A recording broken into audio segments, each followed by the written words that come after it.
Draymond set the screen. Draymond puts it in and he draws the foul. Look at So matapos ang panalo ng Golden State Warriors sa road sa nagdaang bakbakan kontra Brooklyn Nets mga kaibigan. Bukas ay may laban na naman ang gold-blooded balik sa kanilang teritoryo sa Chase Center kalaban ng Detroit Pistons.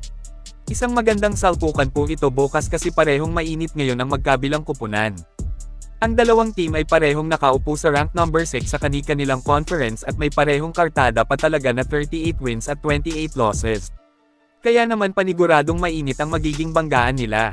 Ang Detroit Pistons ngayon ay mayroong napakalalim na lineup din dahil sa nagdaang trade. Kung saan nasa Pistons lang naman sina Dennis Schroeder at Lindy Waters III na dating mga maasahang player ng Warriors. Tingnan nyo kung gaano kalalim ang Detroit starting 5 lineup nila ay sina Cade Cunningham lang naman Tim Hardaway Jr., Ausar Thompson, Tobias Harris at Jalen Duren. Second unit nila napaka-solid po Dennis Schroeder, Malik Beasley, Ronald Holland II, Simon Fontecchio at Isaiah Stewart. Habang ang kanilang third unit pa ay malalim talaga kaya hindi basta-basta silang kalaban. Ang Warriors naman sa ngayon ay nag-iinit nga din ang team dahil sa pagdating ni Jimmy Butler. Katakot sila pagpasok ni Butler kasi mas lumakas nga ng husto ngayon si Stephen Curry nakakabuelo ang greatest shooter dahil kay Jimmy. Matinding bakbakan talaga ito bukas sa home court ng Dubs eksaktong 9:30 ng umaga magsisimula ang laban sa atin dito sa Pinas. Ngayon ay silipin po natin ang injury report ng magkabilang kupunan. Para sa Detroit Pistons ay listed as probable si Tobias Harris bukas versus GSW, probable ibig sabihin aasahang maglalaro siya. Habang out pa rin si Jaden Ivey.